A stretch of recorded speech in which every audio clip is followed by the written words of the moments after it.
Boa noite a todos.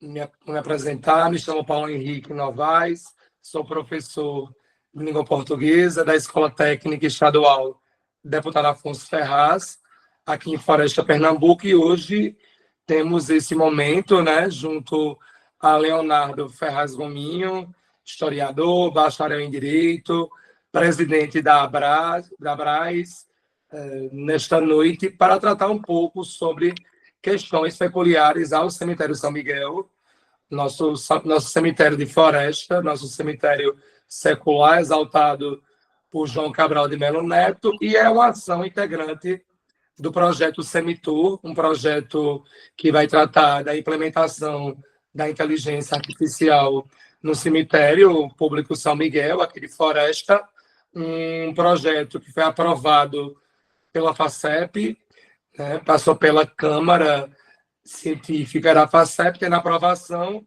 e hoje é um dos momentos de discussão teórica a respeito de aspectos históricos e culturais envolvendo o cemitério de Floresta, e como convidado estamos tendo hoje o professor Leonardo, o escritor Leonardo Ferraz Gominho, nesta noite, que tratará do tema em questão, acrescentando a jornada de conhecimento que iniciamos semana passada, passando pelas questões turísticas de Floresta, com Flávio Diniz Ferraz da Eméria Alves, da empresa Diniz Tour, com o rei perpétuo da Confraria do Rosário de Floresta, única confraria ativa em Pernambuco, com as questões voltadas ao patrimônio histórico material e imaterial de Floresta, com a professora Iná do Carmo, que é mestra em Direito e historiadora, bacharel em Direito, que tratou também de uma particularidade da sua jornada científica, quando,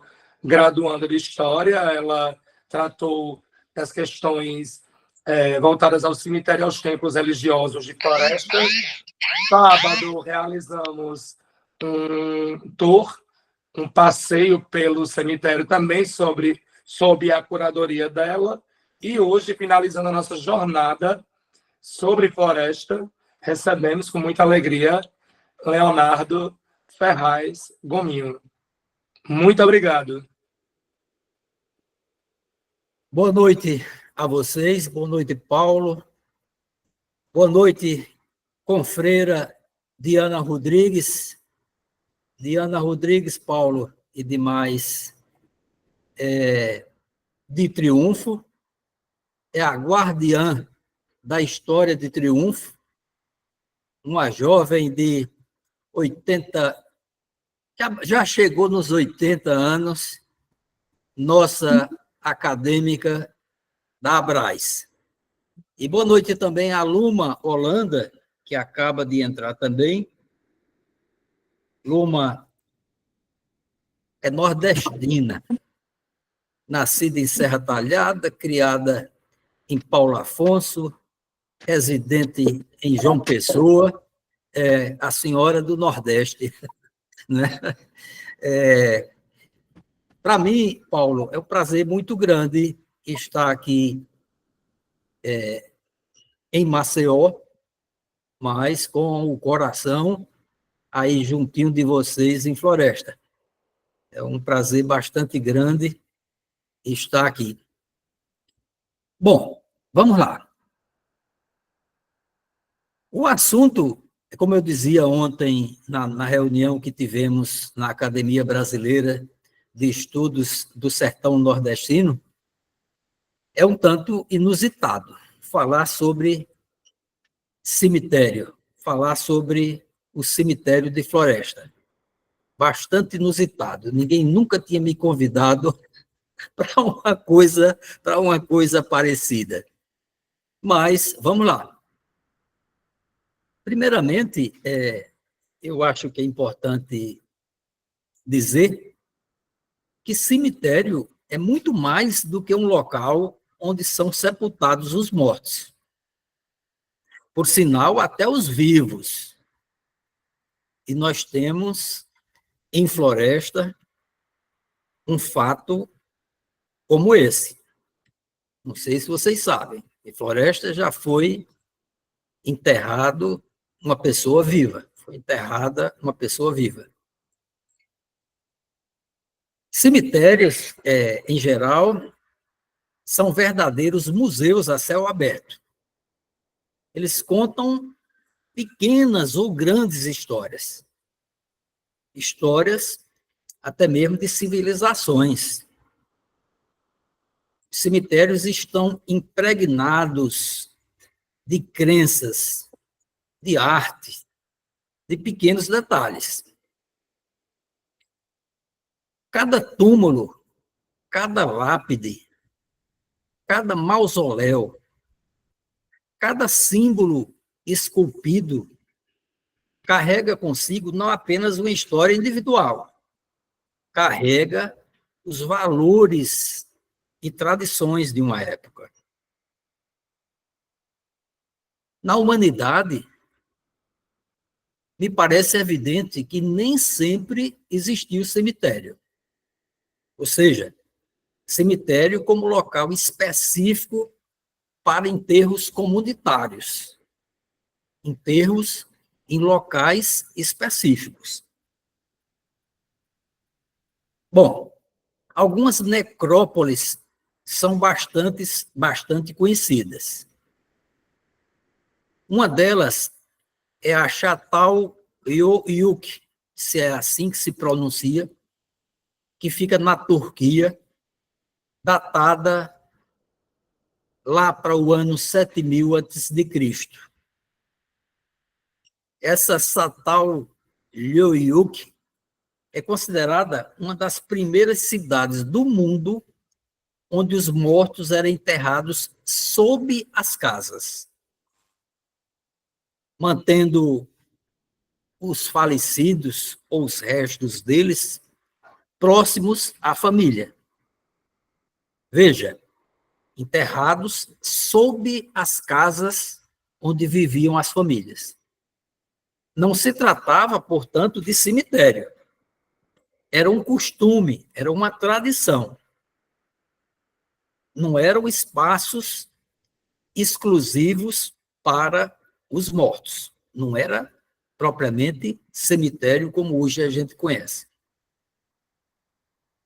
No Egito, lá para os anos 1550 a 1070 a.C., surgiu o Vale dos Reis, que, embora seja conhecido pelas tumbas dos faraós, representa um marco na criação de um espaço dedicado exclusivamente aos mortos.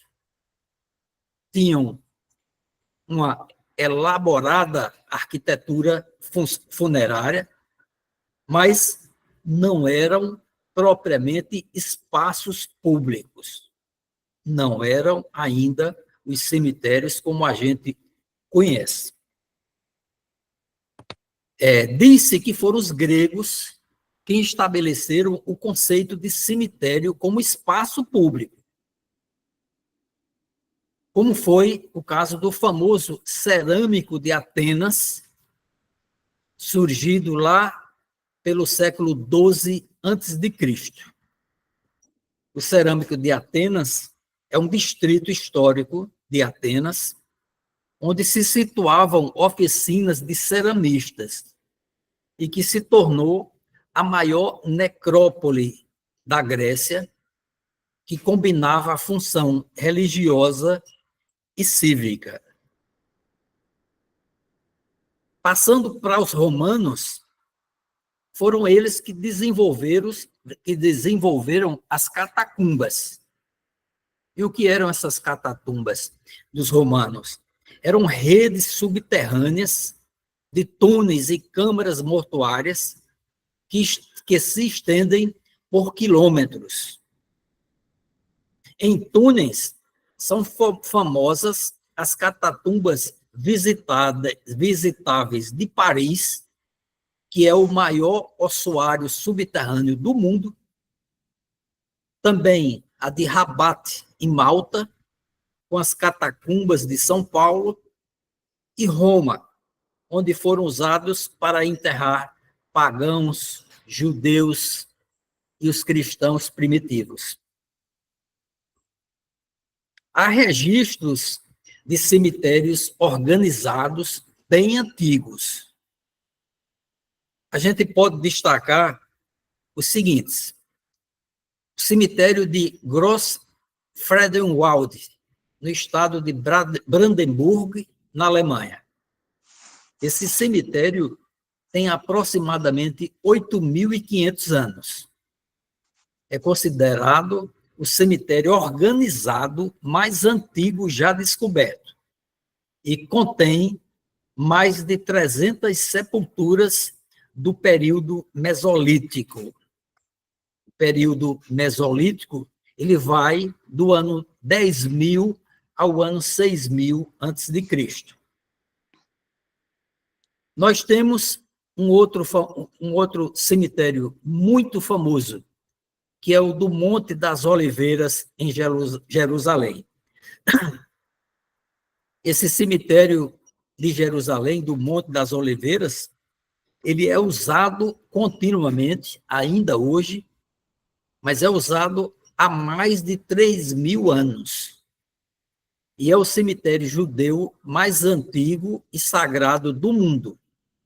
Ele contém aproximadamente 150.000 túmulos. É muito túmulo. Eu estive lá. Eu estive no Monte das Oliveiras, olhando na direção lá do local onde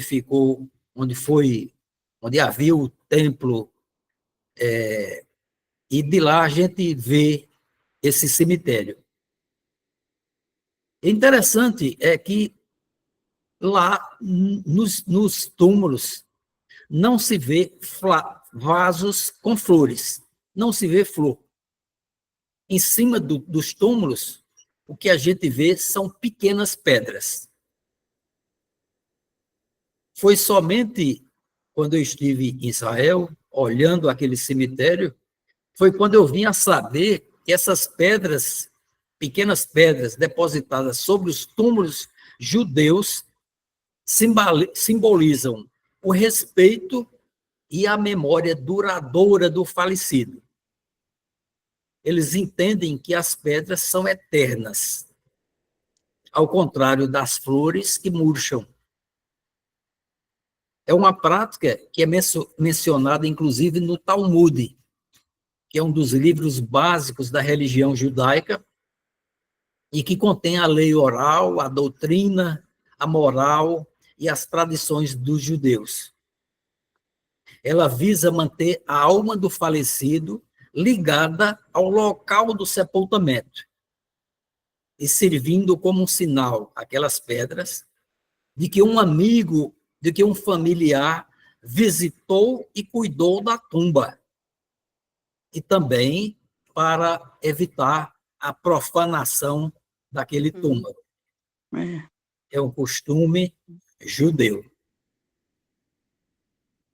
Mas foi com o cristianismo que surgiu uma nova perspectiva sobre a morte e o sepultamento. Os cemitérios medievais, geralmente adjacentes às igrejas, refletiam a crença na ressurreição e a importância de estar próximo ao sagrado. Vejamos alguns dos maiores cemitérios do mundo. Vejam como é impressionante. O cemitério de Wadi Salam, no Iraque. Minha gente, eu estou falando aqui um bocado de palavra que eu nem sei se estou pronunciando parecido, mas vamos lá. O cemitério de Wadi Salam, no Iraque, é o maior cemitério do mundo, cobrindo 917 hectares. Imaginem, 917 hectares. Ele é usado há mais de 1.400 anos e abriga mais de 5 milhões de sepulturas. É muita coisa. Outro grande cemitério, o Cemitério Nacional de Culverton, estado de Nova York, nos Estados Unidos. Esse cemitério tem 423 hectares. E olhe, construído recentemente, em 1978. Ele é o maior cemitério nacional americano e acolhe principalmente veteranos de guerra. Outro cemitério, Ohlsdorf, na Alemanha. É o maior cemitério rural do mundo, com 391 hectares, em Hamburgo. O cemitério de Ohlsdorf é mais do que um cemitério. É um parque com jardins botânicos, lagos e trilhas para caminhada. Outro cemitério, cemitério Abraham Lincoln, nos Estados Unidos. Cobre 237 hectares em Illinois. Ele combina a função cemiterial com espaços de recreação e de contemplação.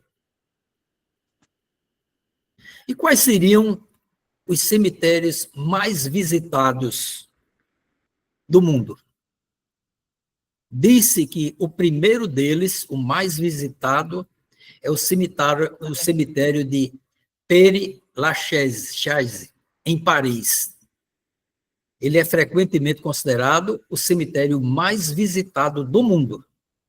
Atrai turistas devido à sua atmosfera gótica e misteriosa, sua arquitetura, e também por abrigar os túmulos de muitas celebridades internacionais, entre elas o compositor Chopin. Outro cemitério bastante visitado, muito visitado, é o cemitério de Arlington, na região de Washington, nos Estados Unidos.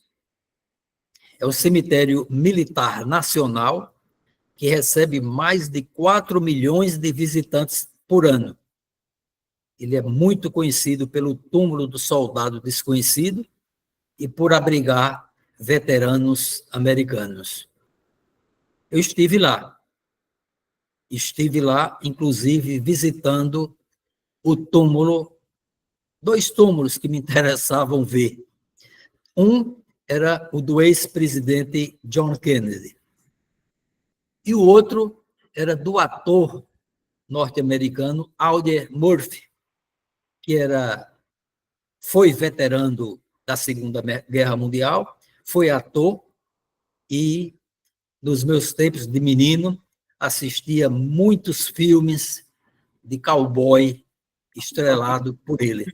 O Audie Murphy, além de ator, ele era considerado um herói norte-americano devido à participação que ele teve na Segunda Guerra Mundial. Temos um outro cemitério bastante conhecido, bastante visitado. É o cemitério da Recoleta, em Buenos Aires. Também eu estive lá. Ele é famoso mundialmente, principalmente porque lá está enterrada a Eva Perón, viúva do presidente Domingo Perón. Ele atrai milhões de turistas interessados em sua arquitetura gótica e a arte deco. Acho que é assim que a gente pronuncia. Mas, e em floresta? O que nós poderíamos dizer sobre o cemitério ou os cemitérios de floresta? Vamos primeiro lembrar que floresta teve origem lá na Fazenda Grande, que era propriedade do capitão José Pereira Maciel e da esposa dele, Dona Joana de Souza da Silveira. A Dona Joana de Souza da Silveira, por sinal, era a avó do meu trisavô. Eles viveram lá no final do século XVIII. e doaram as terras que formaram o patrimônio do Senhor Bom Jesus dos Aflitos e deram início à construção de uma capela que viria a se tornar a matriz da paróquia, matriz da freguesia, sob a invocação do Senhor Bom Jesus dos Aflitos. E que, mais tarde, com a construção da nova matriz, tornou-se a nossa conhecida Igreja do Rosário. Então, a Igreja do Rosário foi iniciada a construção dela pelo capitão José Pereira Maciel e sua esposa, Dona Joana da Silveira. A doação do patrimônio ocorreu em 2 anos, 1777, e ela foi referendada a doação no ano seguinte por alguma exigência lá da Igreja Católica. E a capela, hoje Igreja do Rosário, a inauguração dela iniciou-se logo após a doação. Havia na fazenda apenas um pequeno oratório, e ela foi, então, erigida capela, igreja, e foi inaugurada em 1792. Nós sabemos que, por muitos anos, no interior daquela capela, da Igreja do Rosário, foram sepultados corpos de pessoas tidas como importantes, como foi o caso de Manuel Lopes Diniz, tronco da família Carvalho, Lopes, Barros, Diniz, de Floresta e praticamente de todo o sertão pernambucano. Manuel Lopes Diniz faleceu em 1796 e foi sepultado no interior da capela. Os registros é que ele teria sido sepultado embaixo daquele arco que já se aproximando do altar. Recentemente, o nosso confrade Denis Carvalho mandou confeccionar uma lápide e que foi afixada em uma das paredes internas da igreja. Mas naquele local em que ele colocou, que foi implantada a lápide, não é ali, naquele ponto, que Manuel Lopes Diniz foi sepultado. Bom, como a gente viu, os cemitérios medievais, eles eram adjacentes às igrejas. Aquela proximidade que o povo, os católicos de então, achavam que era importante para quando chegasse a hora da ressurreição. E em Fazenda Grande, não existia ainda floresta, era uma fazenda, e em Fazenda Grande não foi diferente. Praticamente em frente à capela, a hoje Igreja do Rosário, foi construído o primeiro cemitério da nossa floresta. Ele ocupava uma área onde hoje estão localizadas a Câmara Municipal e algumas casas residenciais. Lembrando que nas escavações dos alicerces das casas que ali estão, na fase de construção, ainda era muito comum a descoberta de ossos humanos. Em 1936 ou 1937, ele foi desativado pelo prefeito de então, que era o meu avô, Fortunato de Sá Gominho, conhecido em Floresta na época, hoje poucas pessoas conhecem, mas era conhecido como Ciato, e era o prefeito. Foi ele quem providenciou a retirada dos túmulos e transferiu para o cemitério atual, esse que todos vocês conhecem. Para fazer essa transferência, ele convocou a população e orientou para que todos retirassem dali os restos mortais dos parentes, das pessoas gratas, e levassem para o atual cemitério.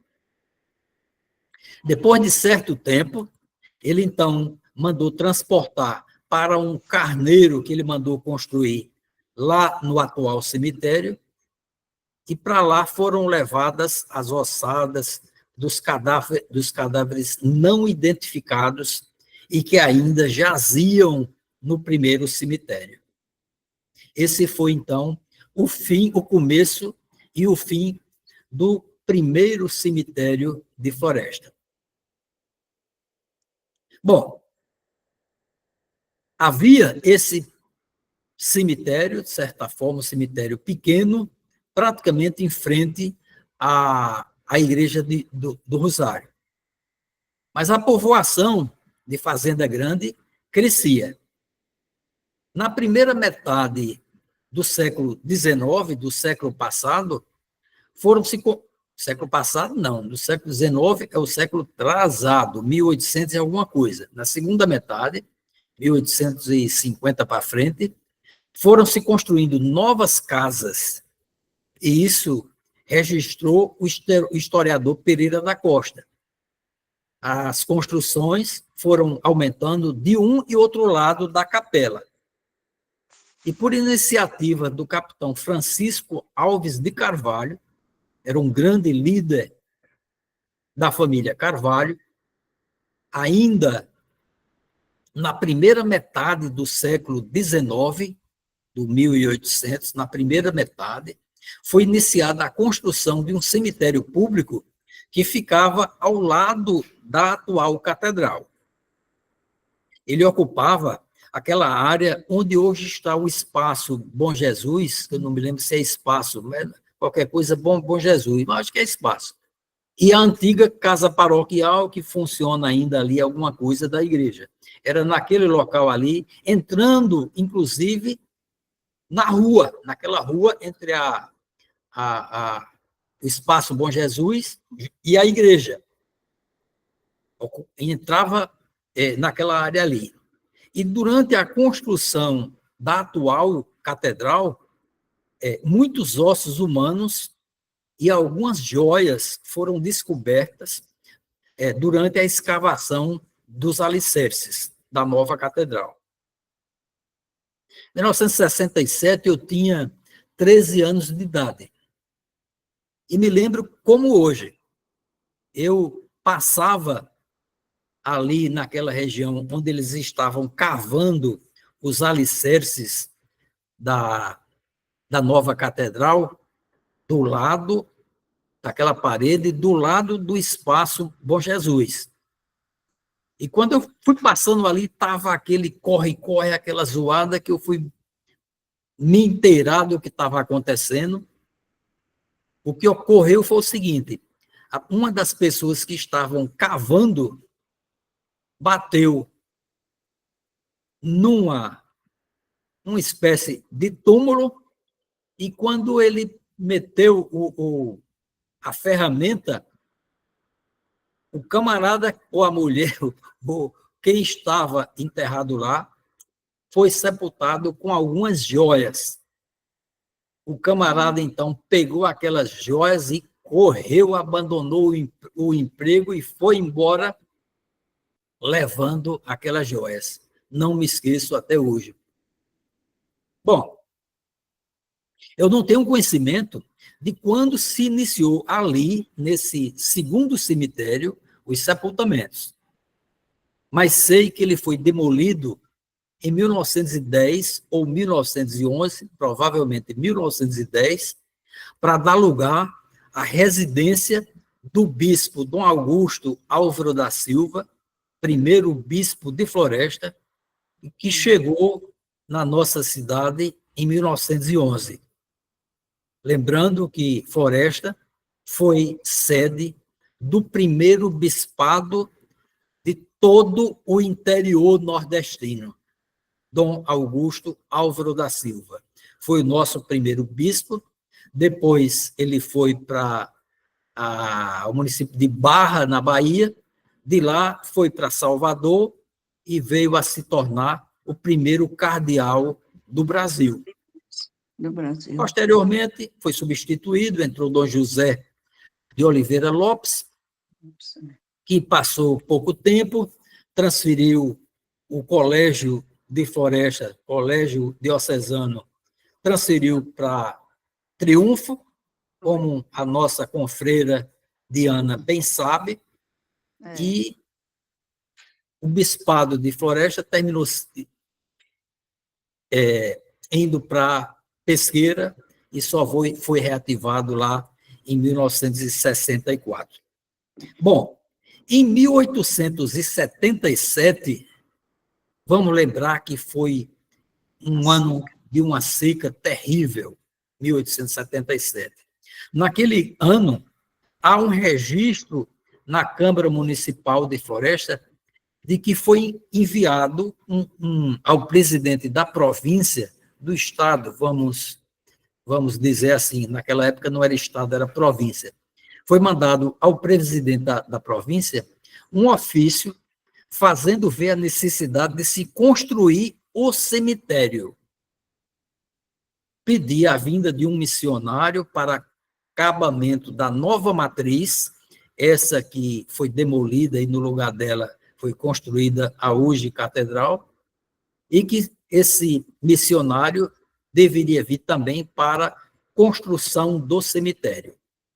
Então, em 1877, já se cogitava a construção de um novo cemitério para substituir, obviamente, os dois que ainda existiam. Mas foi preciso aguardar 25 a 26 anos, até a conclusão, na gestão do prefeito Manuel Alves de Carvalho Barros, o Nezinho, que concluiu a construção do cemitério atual em 1903. Bom, o cemitério de Floresta, a mim parece que revela características mais marcantes do estilo barroco, mas eclético, como há pouco tempo dizia o professor Paulo. Ele tem túmulos que são verdadeiras obras de arte. Os seus jazigos formam um conjunto harmonioso que impressiona pela riqueza de detalhes. No meu tempo de menino, suas torres brancas e majestosas podiam ser contempladas de longe, sendo visíveis desde a entrada da cidade, ali daquele alto da ermida. E foi isso que certamente inspirou o grande poeta pernambucano João Cabral de Melo Neto, quando ele, ao utilizar uma estrutura requintada e marcada pela mistura de estilos, deu vida ao poema Cemitério Pernambucano, Floresta do Navio. Vamos ver como ele viu o cemitério. Antes de se ver Floresta, se vê uma Constantinopla, complicada com barroco, gótico e cenário de ópera. É o cemitério. E esse estuque tão retórico e tão florido é o estilo doutor do gosto do orador e do político. De um político orador que, em vez de frases contumbas, quis compor esta oração toda em palavras esdrúxulas. Esdrúxula na folha plana do sertão, onde desnuda a vida não ora, fala e com palavras agudas. Constantinopla, como se sabe, é a atual Istambul, na Turquia. Uma cidade fincada em 2 continentes, Europa e Ásia. Brasil. Partida ao meio pelo Estreito de Bósforo. Estive lá também. E quando por ali eu passei por Istambul, eu fiquei realmente impressionado com a quantidade e o tamanho dos cemitérios. Realmente incrível, me impressionei. Mas a gente tem que lembrar que é antiquíssima Istambul. E ali já morreu um bando de gente. Bom, mas voltando a João Cabral de Melo Neto.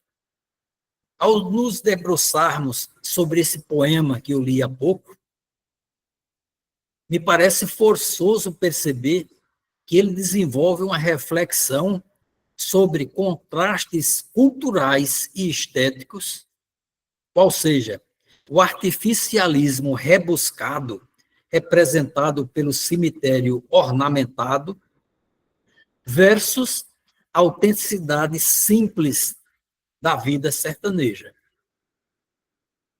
O artificialismo rebuscado.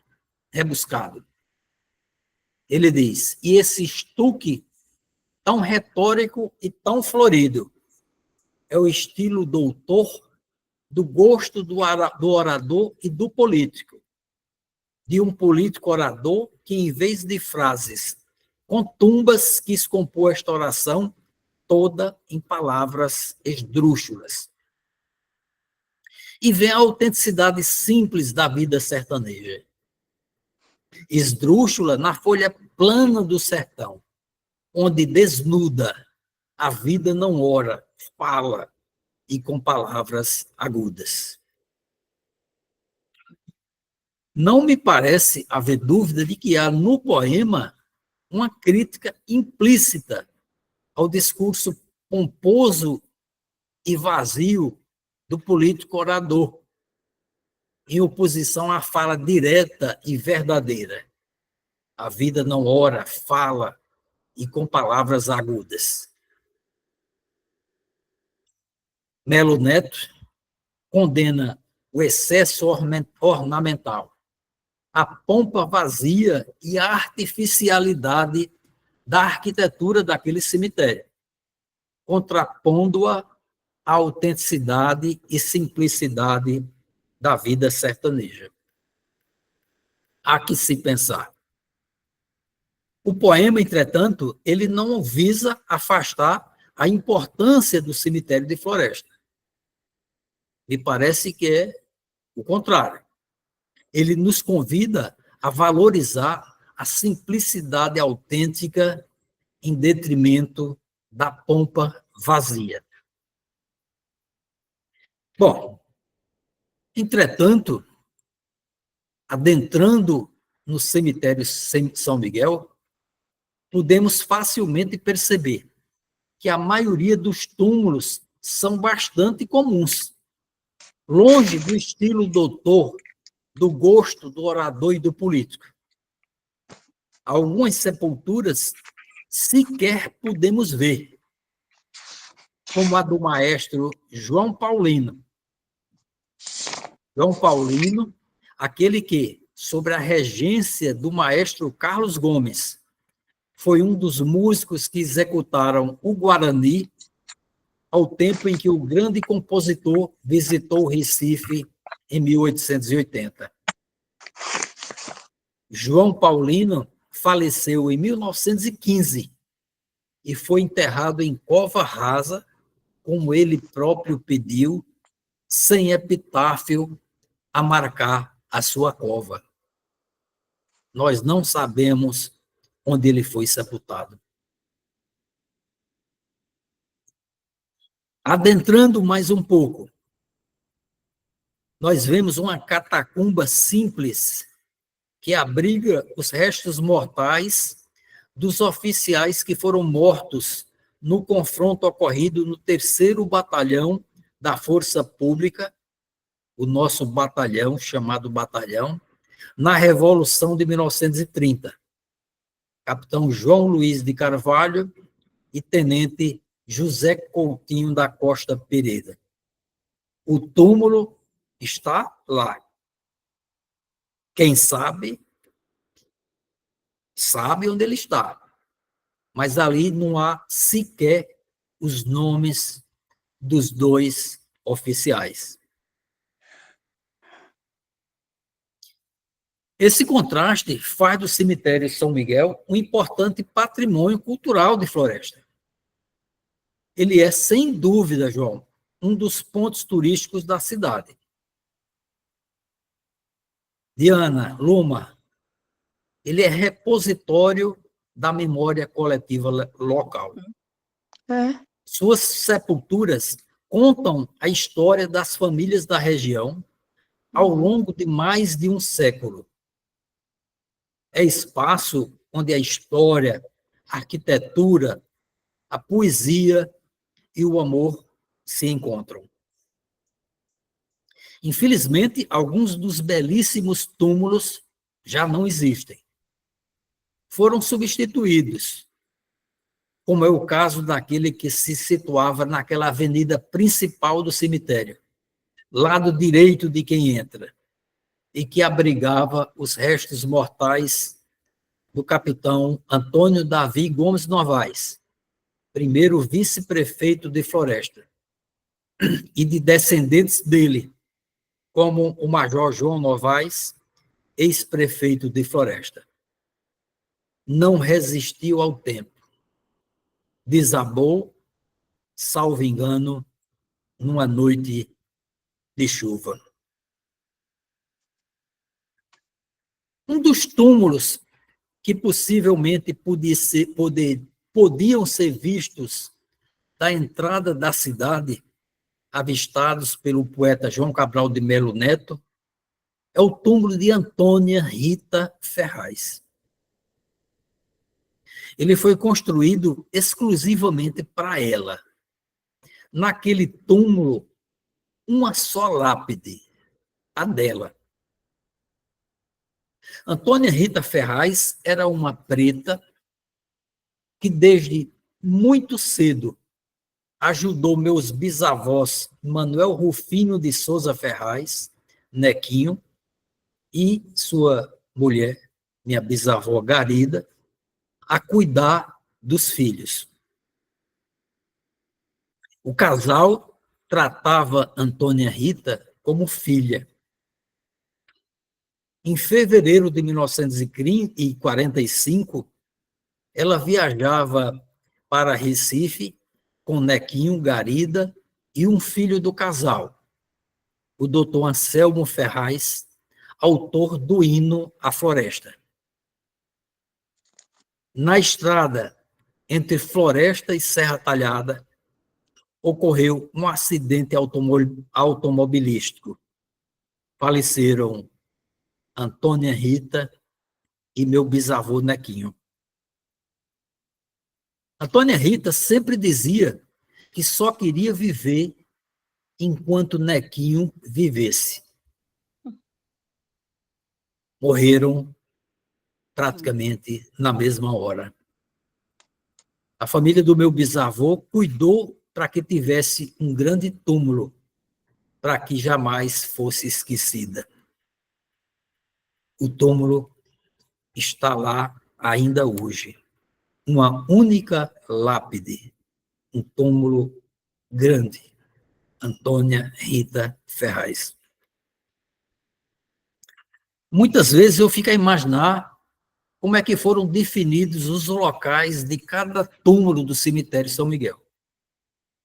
Ali, como a gente sabe, as diversas famílias se misturam. Mas eu tenho conhecimento de um caso e o motivo que levou a 2 túmulos serem construídos bem juntinhos. E esse motivo se chama amizade. Em Floresta, na fazenda ali, hoje uma povoaçãozinha Varjota, vivia Antônio de Souza Ferraz, também conhecido por Antônio Zefirino de Souza ou Antônio Cazuza. Varjota fica na direção de quem sai de Floresta para Ibimirim, 18 quilômetros da cidade. Antônio Cazuza era um ex-conselheiro municipal, vereador naquela época, e tinha interesse, certa ocasião, na condenação de um réu que se apresentara à justiça e encontrava-se recolhido à prisão. Esse preso ele era arrogante e alegava que um parente tinha muito dinheiro e conseguiria a sua absolvição. Da parte de Antônio Cazuza, que tinha interesse na condenação dele, a humildade. Ele dizia que não tinha dinheiro. Antônio Cazuza não tinha dinheiro, mas tinha amigos. Aproximava-se o dia do julgamento. O preso, sem ver outra alternativa, sentiu que o dinheiro não lhe daria a liberdade. Foi quando resolveu escrever uma carta para Antônio Ferraz de Souza. Era conhecido por Tonho Ferraz, um grande líder político e que foi prefeito de Floresta de 1913 a 1916 e de 1922 a 1925. Era um grande líder. O preso lhe mandou uma carta e lhe pediu para interferir no seu caso, tentar a sua absolvição. Vou abrir um pequeno parêntese. Tonho Ferraz era muito conceituado. Com exagero evidente, naquela época se dizia que tudo que havia em Floresta fora ele quem conseguira, ou foi ele quem fez. E um certo dia, naquelas preparações dos pequenos para a primeira comunhão, um catequista dirigiu-se a uma criança, a um dos catequizados que estavam sendo catequizados, e perguntou: quem fez o mundo? O menino não titubeou. Foi meu padrinho, Tonho Ferraz. Vejam como o camarada era conceituado na cidade. Bom, fechando parênteses, voltando a Antônio Cazuza. Tonho Ferraz era amicíssimo de Cazuza. Sabia que ele tinha interesse na condenação do preso. Quando ele leu a carta, na mesma hora ele disse: quem vai responder é o compadre Antônio Cazuza. Foi à fazenda do amigo e lhe mostrou a carta. Cazuza, então, cheio de compreensão e de grandeza, disse o seguinte: pode trabalhar para soltar o homem, compadre. Ele reconheceu que mais vale um amigo do que dinheiro. Em comum acordo, eles decidiram que os seus túmulos seriam construídos lado a lado. E assim ocorreu. Quando a gente tiver a oportunidade de visitar o cemitério de Floresta, mostrarei para vocês os dois túmulos. Era isso, Paulo. E meus caros que nos acompanham, o que eu trouxe para vocês hoje. Mas me coloco à disposição para interagir e, dentro das minhas possibilidades, responder a quaisquer questionamentos. Vamos abrir logo com a levantadora. A Luma é nossa acadêmica, campeã em rapidez em levantar a mão. Vai lá, Luma, responde. Fala. Menina, eu estou aqui né? No começo não entendi por que o cemitério, né? Mas com aí você falando, eu comecei a entender e parabéns, né? Parabéns a Paulo, se foi o mentor, se foi o mentor intelectual desse debate, mas uma palestra excelente dessa, veja que ele deu uma viagem, né, para mostrar a história do cemitério. E aí, só para contribuir, Gominho, esse de Jerusalém também eu conheci, e o túmulo mais visitado é o daquele cara da lista de Schindler, né? Que tem muitas pedras, Diana também conhece, e tem muitas pedras, é muito, muito visitado de Schindler. Outro também que é o símbolo do amor, que é o Taj Mahal, na Índia, né? Tem a maior prova de amor é aquele túmulo, que ali é um mausoléu que ele fez para a mulher dele, né? E aí, como o falou, né, no epitáfio, na realidade, quando a pessoa morre naquele local e não tem o corpo, a gente chama epitáfio, né? E, por exemplo, na Áustria, o cemitério de Viena lá, não tem o corpo de Mozart. Até hoje ninguém sabe onde está o corpo de Mozart, né? E, mas está lá, o túmulo dele, né? Então, o epitáfio ali que tem de Mozart. Então, é muito interessante o da Argentina. Quem foi lá viu que é mais um bar, né? Assim, é muito festivo. Tem restaurante, tem um bar à noite que é o ponte da cidade, né? Então, é muito interessante falar sobre esse assunto, porque desmistifica muita coisa de alma, né? As almas hoje não querem saber de cemitério, não. Vai para a igreja pedir oração e não em cemitério. Então, eu gostei demais desse assunto e também o meu interesse para conhecer. Eu não sei qual a série de alunos que você tem aí. Qual é? Primeiro ano de ensino médio, segundo ano e terceiro ano. Ah, tá. 3 anos do ensino médio, só que a escola agora ela é técnica profissionalizante, então eles são estudantes de design gráfico. Lembra que Ah, essa tá. escola foi construída como uma escola de formação de professores, né? E aí de magistério, e hoje virou uma ETE, uma escola técnica estadual. Joia, porque eu estou escrevendo um livro para a Floresta, para os alunos do município de Floresta.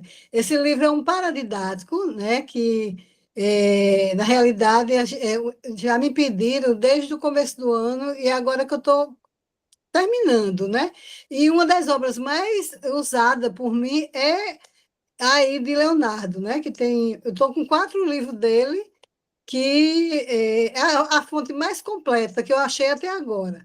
Né? Porque eu estou com outros, mais 2 ou 3 autores, mas o de. É muito didático, assim, é muito bom da gente ver. Só que eu estou pegando o de Leonardo e passando para a linguagem de alunos do sexto ao nono ano, né? A linguagem mais didática, assim, né? Para eles entenderem, porque um livro paradidático não pode ter mais de 150 folhas. Tem um de Leonardo que eu estou que tem quase 400. Então, a gente tem que fazer um apanhado daquelas histórias que, na realidade, é a passagem de Lampião em Floresta, né? Do bando de Lampião e dos conflitos. A Tapera do Gilo, que a gente visitou aí mês passado, em julho, né? A gente visitou, que Leonardo levou a gente lá, e ali é um lugar de memória, né? Porque eu não me apresentei, Paulo, mas eu tenho mestrado em lugares de memória, né? Lugares de memória do cangaço. E aí a minha pesquisa é em cima disso. Então eu digo, eu vou assistir para eu ouvir mais Leonardo para sugá-lo mais um pouco, né? Explorar, porque assim, esse livro paradidático ele vai ter uma interação com o aluno pega o celular, passa o QR Code, aí vai escutar uma entrevista de Leonardo, passa o QR Code e vai escutar um vídeo sobre a passagem técnica da gente lá pelo cemitério da Tapera do Gilo. Então, várias coisas que o aluno hoje pega o celular e faz essa interação com o livro paradidático. Eu acho que em janeiro eles já estarão recebendo. Viu? Mas parabéns, parabéns mesmo vocês aí. Ô, Paulo, Obrigado, viu? Paulo, é, eu, tomara que você seja feliz nessa caminhada para o livro didático. Há muitos anos atrás, um instantinho, Diana, há muitos anos atrás, uma professora de floresta me pediu, me sugeriu que eu fizesse um livro didático, mas não para o segundo grau, para aquele, eu já estou perdido aí, para os iniciantes mesmo, aquela idade bem mais inicial. Eu comecei, mas coisa difícil escrever para menino pequeno, para essa idade, muito difícil. Desistir. Diz, Diana, quer falar? Boa noite, professor. Parabéns por esse trabalho que você está fazendo. Boa noite, alunos. Boa noite, confrades. É um tema realmente interessante e eu me interesso porque eu já fiz um trabalho sobre cemitério aqui no meu município. E é importante porque no cemitério, o cemitério é uma fonte de pesquisa, de saber. Lá você encontra o nome, a data de nascimento e de morte de alguma pessoa que às vezes você está procurando. Então, o cemitério é uma fonte de informação. E quero lembrar também que os cemitérios, antigamente, eles pertenciam às igrejas. Eram chamados de Campo Santo, né? E só com a proclamação da República, a separação entre o Estado e a igreja, aí veio uma lei de 1890 em que regularizou e separou esses cemitérios. O daqui de Triunfo, eu tenho a lei que já é de 1897, que regulamentou o cemitério de Triunfo. Dizer também que a gente não pode esquecer de falar também dos ossuários ou ossários, que eles são agregados assim aos cemitérios. Por exemplo, aqui nós temos dois, um ao lado da matriz e o outro ao lado do convento São Boaventura. Então, os ossuários, eles também são memórias, eles guardam também os restos como guarda o cemitério, de uma forma diferente, porque são guardadinhos, encaixados, digamos assim. Mas também tem as informações, os dados daquelas pessoas que servem muito de informação, muito mesmo. E dizer que muitos cemitérios hoje, eles já são procurados por turistas, já tem pessoas que buscam nos municípios, aqui eu já recebi turista, vindo atrás dos cemitérios e de informações como eram os velórios de antigamente. Aí, isso é muito vasto, porque a gente tem a parte dos caixões, a parte de como os velórios, entram as carpideiras, e vem eles transportavam, às vezes, em redes. Quer dizer, é um estudo vasto que a gente faz partindo de cemitério, não é? E aí eu sugiro ao nosso presidente da Abras uma futura antologia sobre os cemitérios das cidades dos confrades. O que você acha, Gominho? E parabenizar Gominho porque eu recebi uma aula fantástica, fiz uma viagem junto com ele ao mundo inteiro, e é muito bom esses momentos, e parabéns, e quero que os meninos, eles continuem esse trabalho aí em Floresta sobre ossuários, cemitérios, velórios, aumentem esse trabalho de pós-vida, né? Muito obrigada pela oportunidade. Diana, essa sugestão sua sobre a antologia sobre cemitérios, eu desconfio que não é muito fácil a gente conseguir uma exclusiva sobre os cemitérios. Mas desde já, eu convido você a preparar um artigo para a nossa próxima antologia, sobre o cemitério de Triunfo, que cemitério. você está aí mais próximo, e contando a Sim. história, entendeu? E desenvolvendo aí. Quem sabe se, com isso, a gente não desperta nos demais confrades a vontade e o desejo de fazer um trabalho nesse sentido. Olha, eu estava pensando na minha próxima antologia, que aqui na Bubônica enterraram muitas pessoas vivas. E aqui tem o caso da morta-viva, que é relativo à peste bubônica, a cemitério. E tá Pois bom, é. eu já pensava, vai ser, então. Isso. Obrigada pela confiança, Gominha. Idenberg, aguarde um pouquinho. Entregar. Idenberg também é nosso confrade, lá de Morada Nova, no Ceará. Mas aguarda um pouquinho, Idenberg.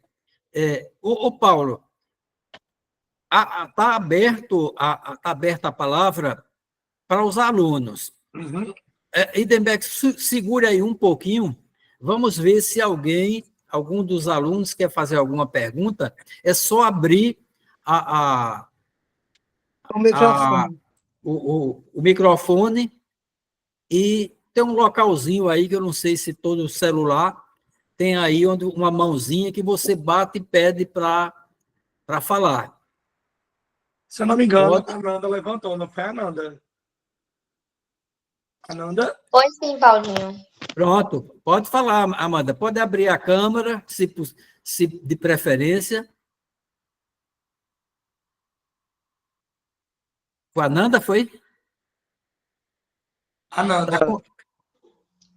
Agora. Gente, Diz, Ananda, fala. eu queria perguntar sobre a questão daquela coisa que você contou sobre o moço que acabou trabalhando na demolição, acho que era da igreja ou era do Recanto do Bom Jesus, não entendi muito bem, ali na casa paroquial, que ainda funciona até hoje. E você contou que acabou o homem roubando as joias lá de um falecido, que ele foi enterrado com as joias. E aí você tinha citado que era um segundo cemitério, alguma coisa do tipo. Só que eu não entendi muito bem se era mesmo o segundo cemitério de Floresta ou se era só algum local assim de, vamos chamar, de pequeno porte para enterro de algumas pessoas, como a Igreja do Rosário, que tem, de certa forma, algumas pessoas lá enterradas mesmo. Tanto nas paredes tem algumas placas informando o nome da pessoa, como Manuel Lopes Diniz. E eu queria saber se é realmente assim, poucas pessoas foram enterradas lá ou realmente era um cemitério paroquial. Vamos dar uma resumida. Veja, como eu falei, na evolução dos cemitérios, era costume, durante um determinado tempo, fazer os sepultamentos dentro das igrejas. Dentro das igrejas. Com o passar do tempo, esse costume passou a ser transferido para um cemitério próximo, ao lado, fora da igreja, fora da capela. Então, embora naquela igreja do Rosário tenham sido sepultadas várias pessoas, mas logo foi construído ali em frente, onde está hoje a Câmara Municipal e aquela casa que fica depois do Bequinho ali foi construído um pequeno cemitério, foi o primeiro de Floresta. Passado o tempo, aí o que é que se verifica quando começa a surgir uma cidade, uma povoação maior? O pessoal puxa o cemitério para um local mais distante. E aí foi construído, ainda no século XIX, 1850, por aí assim, foi construído o segundo cemitério, o segundo, que ficava ali que aí você lembrou agora, você falou Eita, já me esqueci. É o Espaço Bom Jesus. É o Recanto do Bom Jesus. Recanto, o nome é Recanto Bom Jesus. Ali onde era o Recanto Bom Jesus, e aquela onde funciona aquela casa, que é a igreja, ali foi construído ali o segundo cemitério de Floresta.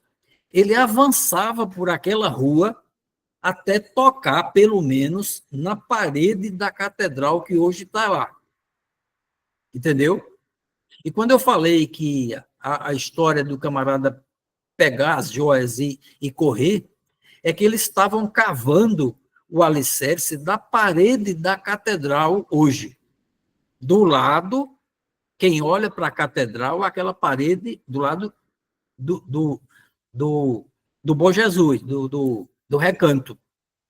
Então, eles cavando o alicerce ali, para erguer aquela parede grande, ele bateu num túmulo, descobriu as joias, pegou as joias e fugiu. Carregou e ficou, e não apareceu mais. Abandonou o emprego. Eu acho interessante, porque não é estranho o sepultamento de pessoas naquela época com joias. Com o pouco que tinha, era danado que alguns queriam ir com ele. Achava que, como lá os egípcios, que precisava ser enterrado com tudo, com toda aquela riqueza. Compreendeu, Ananda? Compreendi sim. Atendeu? Em dúvida se eu tinha ouvido certo ou se eu tinha ouvido errado. De que Então, são 3 cemitérios. São 3 cemitérios. Primeiro, porque o enterro dentro da igreja não é considerado cemitério, porque não é um espaço destinado única e exclusivamente para enterro de corpos. Agora, o que tinha ali em frente, onde hoje é a Câmara Municipal, ali sim, era destinado unicamente a enterros coletivos. Depois o outro, onde está lá o Recanto Bom Jesus, e finalmente no atual, que é lá em cima, quer dizer, veja que iam empurrando para fora da área urbana, entendeu? Mas, da mesma forma que ocorreu com os primeiros, o aglomerado urbano foi tomando tudo, e hoje, vocês são todos novos, mas quando eu era menino, para eu chegar naquele cemitério, era muito longe, parecia que era uma fazenda quase, você andava que só. Hoje não, hoje a cidade cresceu que o cemitério está dentro totalmente da área urbana. Quem quiser pode levantar a mão aí. Enquanto não aparece, vai lá, Idenberg. Peraí, um instantinho, Idenberg. Só mais uma dúvida, Leonardo. Pode abrir o microfone, Iná. Eu fiquei... Eita, quem está falando A aí Nanda agora? está falando ainda. Sim, diz, Ananda. Eu fiquei sem saber qual foi o ano que criaram o cemitério paroquial, se foi logo após a inauguração da Capela do Rosário, em 1792, ou se foi em um período antes de 1850, que foi o ano do segundo cemitério. Não há, pelo que eu sei, não há um registro do ano que foi construído o cemitério em frente à Igreja do Rosário, e tampouco não há um registro do cemitério que havia ao lado da catedral. Não tem, que eu saiba, um registro preciso.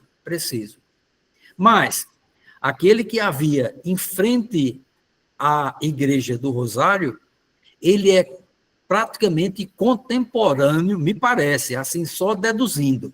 Ele é praticamente contemporâneo à construção da capela. E veja, pode ser um pouco após, porque como a população era relativamente pequena, muita gente era enterrada nas suas fazendas e poucos iam ser sepultados na povoação, na pequena povoação. Mas, com certeza, foi na primeira metade do século XIX, 1800 e alguma coisa, que surgiu o primeiro, em frente à Igreja do Rosário, e o segundo, ao lado da Catedral, mais ou menos, não há condições de você precisar, mas em torno do ano de 1850, por aí assim, foi o segundo. E o terceiro, lá em cima, aí sim, 1903, porque até foi deixado até um registro lá naquela segunda entrada. O cemitério de Floresta hoje tem como se fosse duas entradas. Tem uma primeira entrada e depois vem aquela onde tem fixado o poema de João Cabral do Melo Neto, e ali está devidamente registrado o ano, 1903. Iná, você queria falar? Isso, boa noite a todos e a todas. É uma satisfação ouvi-lo. E aí eu vou aprofundar, Nanda, no que você trouxe. Porque tem alguns fatos que levam a outras interpretações com relação ao segundo cemitério, Leonardo. O segundo. O segundo. Porque quando eu fiz minha pesquisa, o resultado foi que ali próximo à catedral seria mais um cemitério doméstico. E o primeiro seria o em frente à Igreja do Rosário, que é um cemitério com característica de cemitério paroquial, como você bem falou, que é ao redor das igrejas, né, trazendo toda aquela concepção do Conselho de Nicéia, 335, já que nós somos colonizados pelos europeus, portugueses, e a gente trouxe toda essa cultura portuguesa com relação à nossa forma de sepultamento. Então, aquele cemitério, ele era de característica paroquial. E o que o senhor está colocando, que é o próximo à catedral, ele tinha característica de cemitério mais doméstico. Aí vamos levar alguns questionamentos que por que, então, a duração do primeiro cemitério, como o senhor coloca, foi ainda visto por várias gerações de floresta que ainda está viva, como minha mãe, e o segundo não, porque o segundo foi demolido antes do primeiro.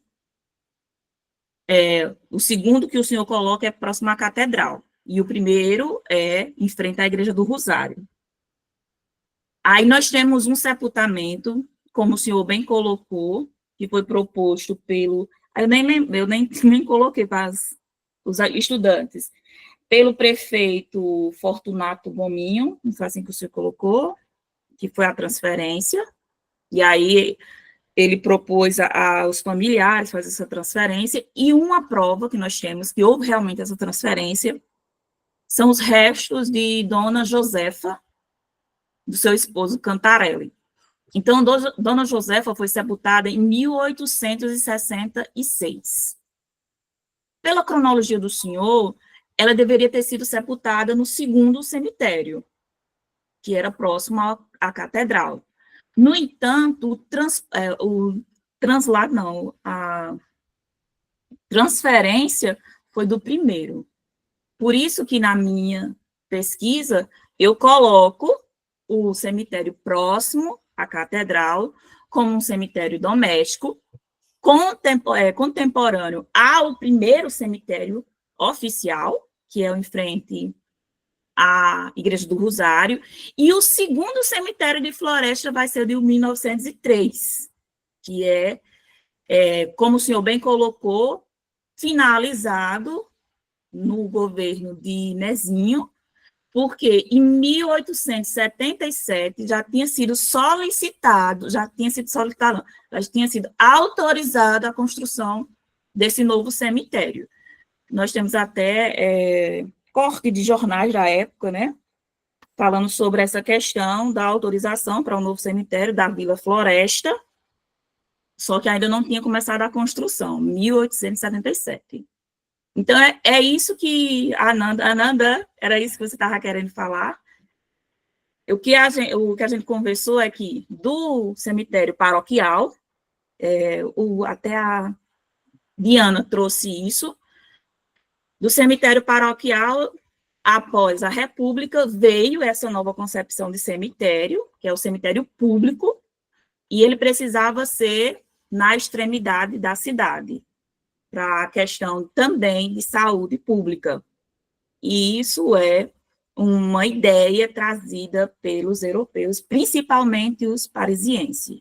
Então, é por isso que a Nanda estava colocando essa questão, porque na minha pesquisa, aquele que o senhor está falando, que é o segundo, tinha característica de cemitério doméstico, e o primeiro seria o da Igreja do Rosário, e o segundo, o da 1903.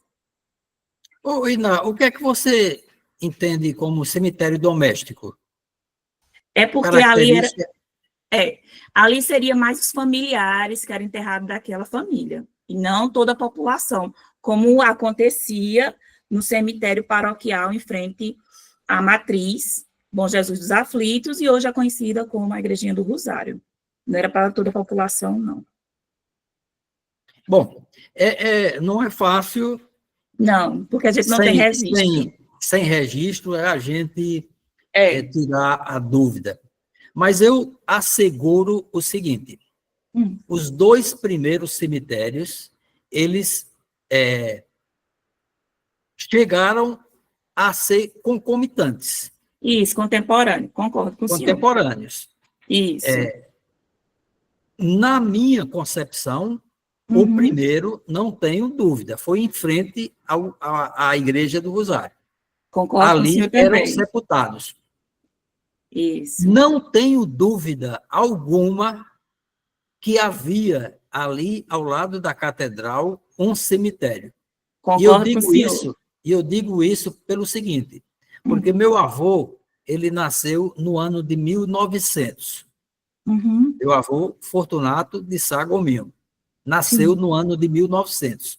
Sim. No ano de 1910, quando foi criada a Diocese de Floresta, ele já era um camarada de 19 para 20 anos, bastante ativo em Floresta, de uma memória fabulosa, e não foi uma nem 2 vezes que ele me disse que com a criação do bispado, aquela área ali onde era o cemitério, ela foi, como é que a gente chama? Eliminada para criar a casa onde abrigaria o bispo. Então, a estrutura episcopal, né? A catedral, exatamente. A casa do bispo, sim. Eu Isso concordo aí, com o senhor. Isso, exatamente. Isso ali foi construído entre 1911 e 1912. Ele me disse que foi feito isso aí. E ele me dizia, era um cemitério. Agora, quem é que se enterrava ali é meio complicado em Floresta, porque as famílias eram praticamente todas parentes. Naquela época, havia uma proximidade, digamos assim, até política, maior do que hoje. Então, por exemplo, só para ter uma ideia, Ferraz, Carvalho, Menezes e Novaes eram parentes, pessoas muito próximas, entendeu? Então, quem é que enterrava numa no outro? Não sei, nunca conversei com meu avô, como é que conviviam esses dois cemitérios. Entendi. O fato é que arrasado, destruído esse cemitério que havia ao lado da catedral, aí passou-se a enterrar somente em frente, deu continuidade a enterrar em frente à Igreja do Rosário.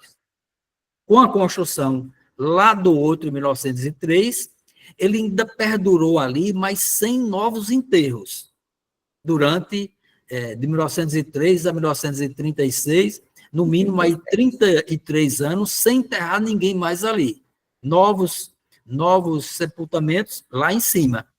Agora, quando o meu avô assumiu a prefeitura, aí sim, aí ele providenciou a retirada dos ossos e levou-se tudo lá para cima.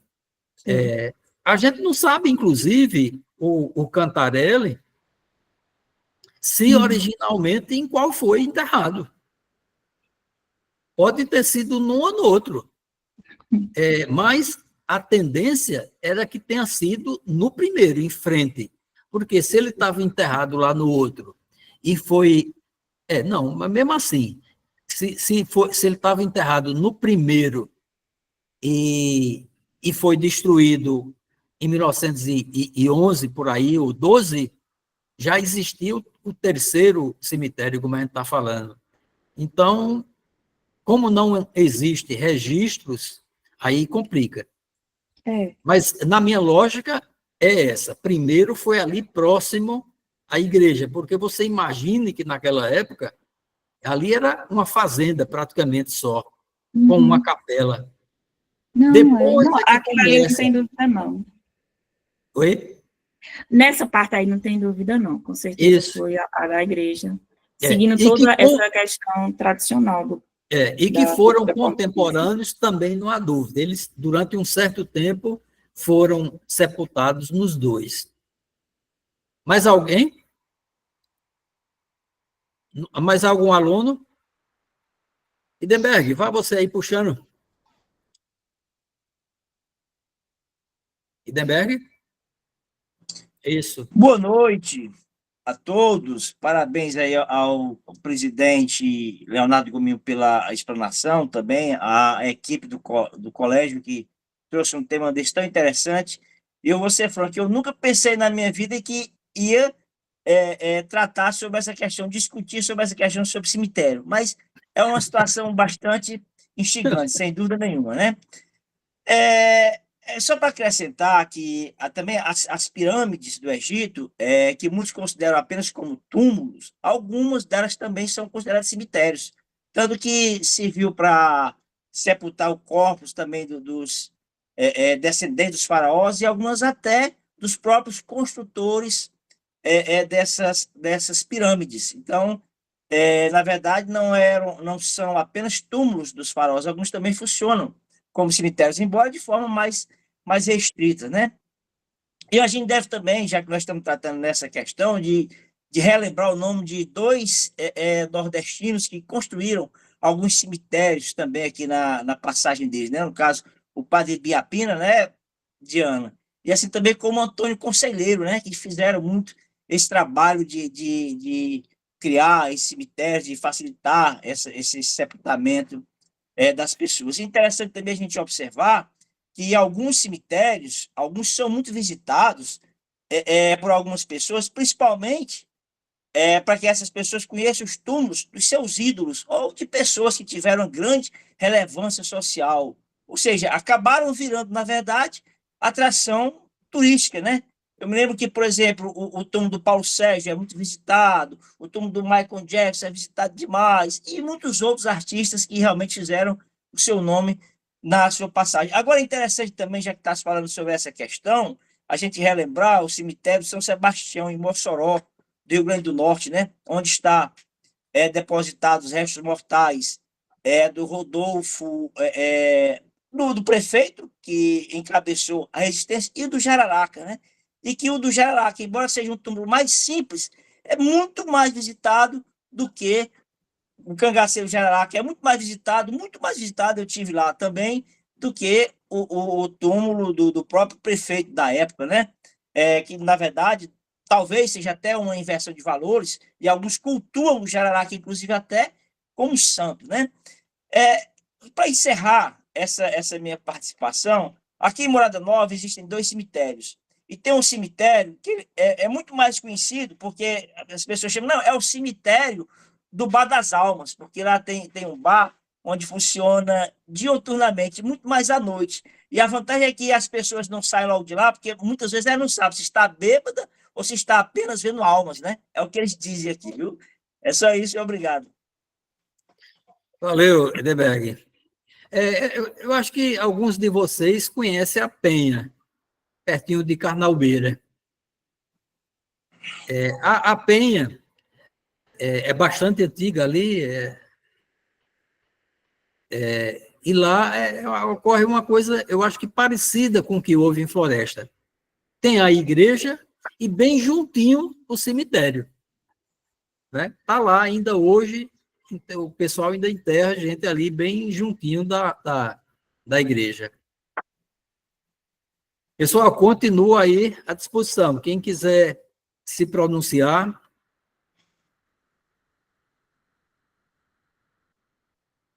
Demberg, levantou de novo? Não, não, não. Na verdade, eu fui deslevantar. Vamos ver se eu consigo aqui. Fiquem à vontade. Aproveitem. Olha, eu queria só lembrar a questão também, professor Paulo, a questão de cruzes de beiras de estrada. Elas são também associadas a essa questão de cemitérios, né? Já fez um trabalho nesse sentido, professor? É minha estreia na pós-morte, o cemitério, viu? Mas é possível, viu? No mundo dos mortos, né, na nossa necrópole sertaneja, é a primeira vez que eu adentro, me atrevo a tamanha ousadia. Mas é interessante porque aqui no perímetro rural de Floresta, Floresta é o segundo maior município em extensão territorial de Pernambuco, perdendo para Petrolina, se encontra muito nas estradas, na fazenda, na rodovia, nas rodovias, esses estilos de cruzes, né, colocadas em lugares simbolizando que aquele lugar ocorreu uma tragédia automobilística ou uma morte de outra qualquer natureza, né? Mas ainda não tinha pensado nisso, viu? Está anotado. Fica aí. Cruzes de Fica beira de lançado, estrada. viu, professor? Obrigado. Mariana, abra seu microfone, Mariana, e fale. Eu queria fazer a pergunta se tem algum caso conhecido aqui de Floresta que uma pessoa foi enterrada viva. Como eu falei, tem. Tem. Em 1930, ocorreu um golpe de Estado que se tornou conhecido como a Revolução de 1930. Foi quando Getúlio Vargas assumiu o poder e, em Pernambuco, assumiram os interventores e, com aquela nova ordem, foi decidido pelo desarmamento dos fazendeiros. Era um período de cangaço, né? E decidiu-se por desarmar alguns fazendeiros que, com ordem ou autorização do governo, inclusive, mantinham pessoas em suas fazendas para se defenderem ou até mesmo combater o cangaço.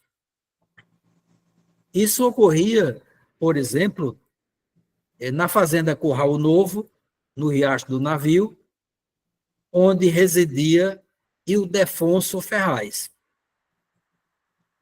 Ildefonso Ferraz era o avô de Babá Ferraz.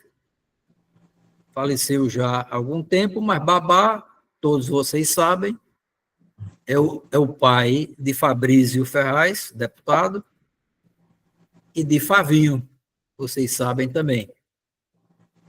E o Ildefonso tinha homens em armas no Riacho do Navio, na fazenda dele, Curral Novo, e com a Revolução de 1930, o interventor mandou desarmar o Ildefonso, tomar as armas que já haviam sido cedidas pelo próprio governo para a defesa contra os cangaceiros. Foram lá na fazenda e, de uma maneira até violenta, tomaram as armas. Ele não se encontrava na fazenda nessa hora. Mas quando chegou na fazenda e tomou conhecimento, ele se revoltou e, com raiva, partiu imediatamente para a floresta para tentar reaver as armas. Coisa parecida, mas não se efetivou, se pretendia fazer com o pessoal de Nazaré. O pessoal que era envolvido na defesa contra Lampião, o governo, na época, o novo interventor, queriam desarmar as pessoas em Nazaré. E eles se revoltaram e não entrega as armas. Não vamos ficar sem armas à mercê de Lampião. Da mesma forma, Ildefonso partiu para a floresta para tentar reaver as armas. E quando ele chegou, salvo engano, num riacho da Oiticica, eu não sei exatamente onde é, ele sofreu um infarte e foi tido como morto. Foi levado para a floresta, foi sepultado, e anos depois, quando foram abrir a sepultura para enterrar um segundo corpo, encontraram ele emborcado.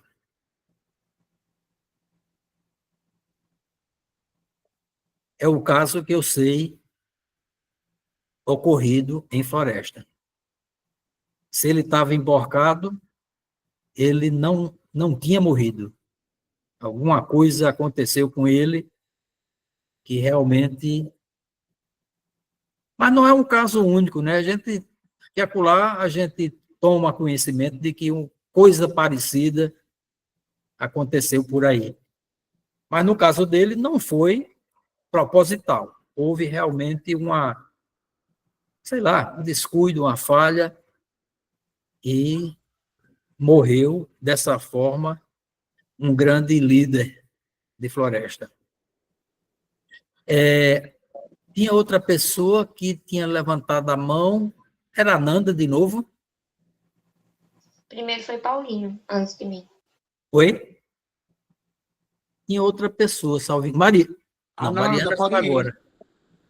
Bom, alguém mais quer falar? Eu queria. Oi, No fala. caso, Não, pode falar. É porque eu não entendi muito bem a história da Antônia Rita Ferraz, que foi a mulher preta que você contou a história lá, de que cuidava de umas crianças e acabou se acidentando e morrendo junto com o patrão, que eu não entendi muito bem se era o patrão mesmo, mas eu entendi que era o seu bisavô. Exato, eram meus bisavós. Nequinho, que foi prefeito de Floresta, e Garida, eram os meus bisavós. Eles eram pais, o Nequinho e Garida, eram pais do doutor Anselmo Ferraz, que é o autor do Hino à Floresta, que vocês conhecem. Eles iam viajando nessa época de automóvel, iam por uma estrada que passava por Serra Talhada. Ia de Floresta a Serra Talhada, de Serra Talhada seguia para Recife. E nesse percurso, o carro virou. E nessa virada, faleceu Nequinho e a Antônia Rita. Antônia Rita tinha sido criada desde muito cedo pelo casal. Era uma pessoa praticamente da família. Ela gostava demais do meu bisavô e da minha bisavó. Gostava tanto que ela dizia: eu só quero viver até quando Nequinho morrer. Por coincidência, faleceram no mesmo dia. E a família de Nequinho, doutor Anselmo e Garida, gostavam também demais da Antônia Rita. Eram tidas como praticamente uma filha, uma irmã. E aí eles providenciaram erguer aquele túmulo que está lá hoje em Floresta. É um túmulo bem alto, não é com aqueles acabamentos como outros, com aqueles floreios de outros túmulos que existem lá. Mas eu quis colocar essa história para demonstrar, de certa forma, o amor que existia entre uma pessoa preta, criada praticamente como filha, e que está, digamos, perpetuada naquele túmulo que foi construído para ela. Somente tem a lápide dela, não tem mais nenhuma. Ela era solteira, não teve filhos, não tem uma única, é exclusiva dela. Ok, Ananda? Deu para entender? Ok.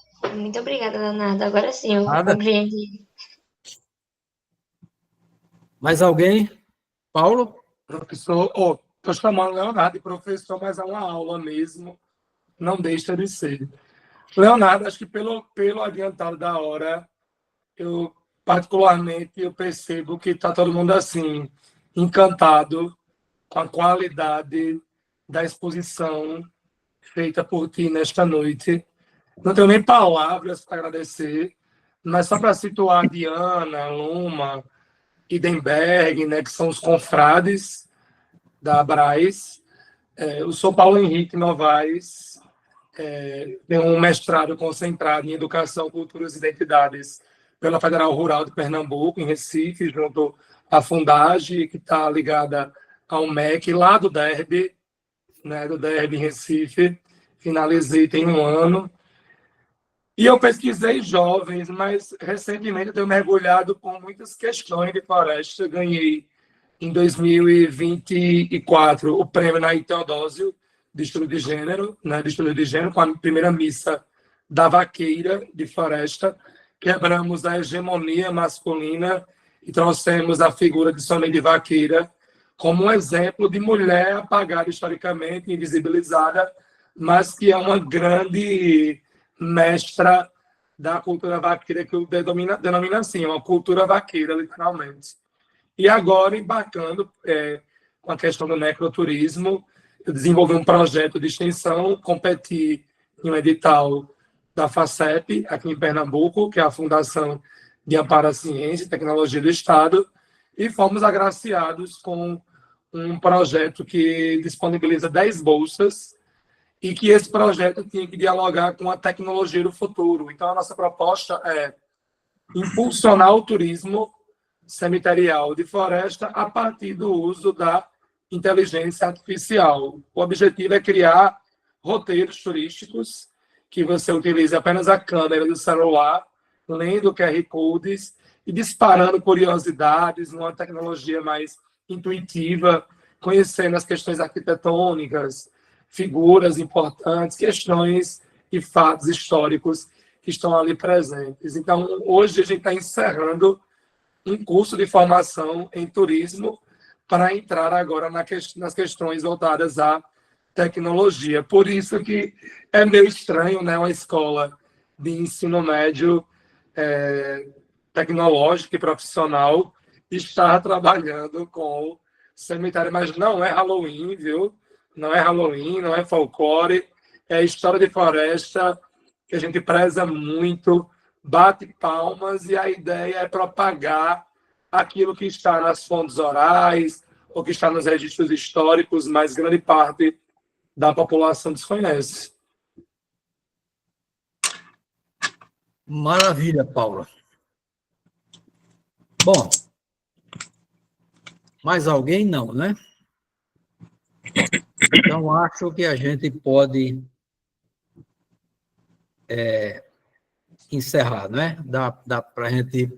Eu vou... Ananda? Oi? Ainda quer falar, Ananda? Não, é que eu tinha esquecido de tirar a mãozinha levantada. Tá certo, tá certo. Diana, logo eu vou abrir um edital para a gente começar a preparar a nova antologia, a terceira antologia da Abraz. Certo. Então, você, Luma e Denberg, tiver alguma coisa engatilhada, podem ir preparando. E pode mandar para mim, mesmo antes do edital, não há problema. Eu já tenho poucos, mas já tenho alguns artigos comigo que eu vou juntando para a gente fazer. E esse do cemitério, o nosso foco, Paulo, ele é, de certa forma, amplo. Ele não se resume a cangaço, como muitas pessoas possam imaginar. É um foco maior. Na verdade, ele é o estudo do sertão nordestino. Então, tudo que entra aí nesse campo, a gente aborda. E esse é um deles, né? Que é a questão de messianismo, de religiosidade, isso tudo está ligado. Então, é perfeitamente possível a gente incorporar um artigo desse na nossa próxima antologia. Quem sabe até se essa conversa que a gente teve hoje aqui, eu não transformo num artigozinho pequeno que seja, e a gente introduz aí no nosso próximo livro. Ok? Agradeço, Paulo, a mais uma vez o seu convite. Me coloco a academia à disposição para novos temas, qualquer coisa que vocês precisarem, qualquer coisa a gente pode acionar os nossos confrades e ver quem é aí o mais adequado para conversar. É claro que de todos nós, a se tratar de floresta, nós temos, além de mim, que praticamente estudei e registrei muita coisa sobre floresta, mas também temos o Denis Carvalho e temos o Nivaldo Carvalho como acadêmicos, e cada um com a sua especialidade, né? Maravilha. Fique à disposição. E a Rominho. vocês, Obrigado. alunos, Rominho. alunos, muito obrigado pela presença. Vamos ouvir ainda a Diana.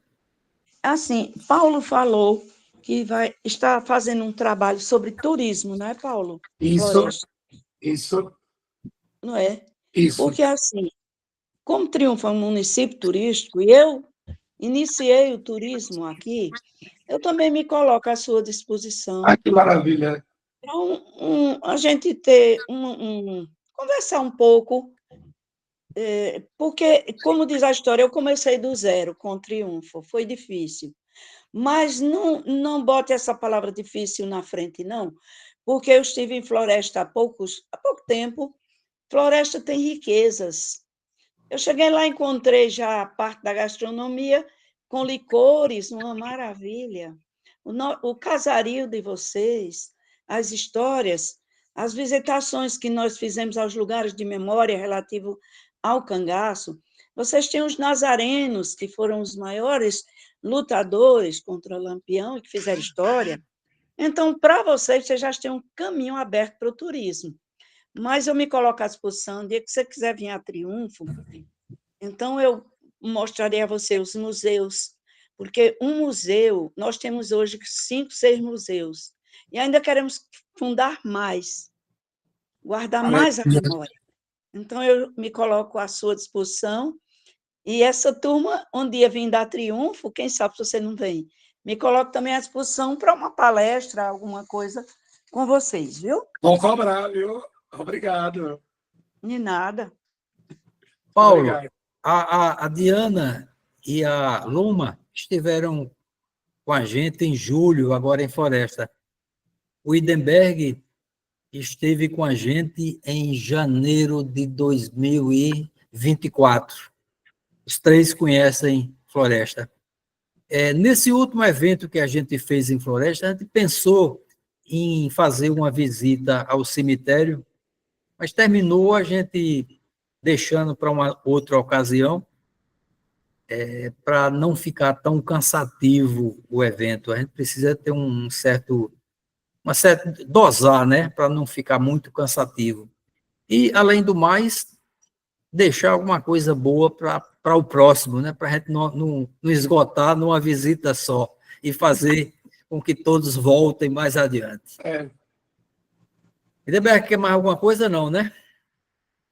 Só agradecer aí pela essa belíssima aula do Dr. Leonardo Gominho, do nosso presidente. Muito satisfeito. Bastante proveitosa aqui à noite, viu? Valeu. Podemos, então, encerrar? Podemos. Boa noite. Paulo.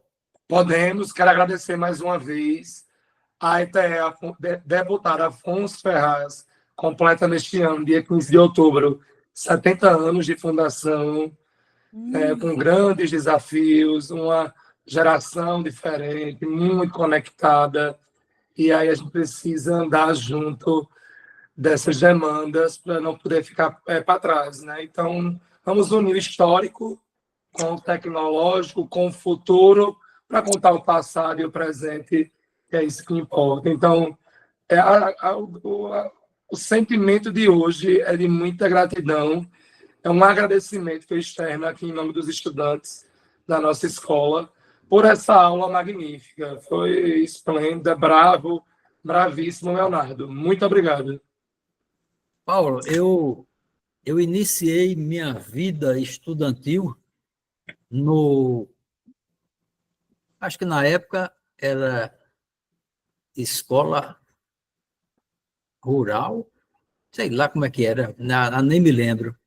Mas eu entrei no Jardim da Infância e fui até a 4ª série primária, que a gente chamava, aí onde hoje é o Afonso Ferraz. Era escola normal. Normal, a escola regional normal, tinha uma Isso. história de regional também. O rural, escola, sei lá como é que era. Fiz a 5ª série primária, que a gente chamava no Júlio de Melo. Fiz o 1º e 2º ano ginasial, como a gente chamava, no Diocesano, 1º e 2º no Diocesano. Voltei ao Afonso Ferraz no 3º e 4º ano ginasial. Naquela época, um ensino muito bom. De lá eu saí para estudar no Recife, fazer o científico na época. Eu acho que eu disse isso naquela conversa que nós tivemos com alunos lá no auditório do Afonso Ferraz. Isso, ano passado. Chegando no Recife para fazer o científico, fazendo todo o meu primário ginásio, como a gente chamava, em rede pública. Cheguei no Recife e fui estudar no Colégio Exuda, um dos melhores do Recife, e no 1º ano conquistei o prêmio Ciências e Letras, que correspondia à maior média de todos os primeiros anos. Tinha 1º ano de manhã, de tarde e de noite. Eu fui o 1º lugar, a melhor média de todos os primeiros anos. Isso saindo de Floresta, do Afonso Ferraz.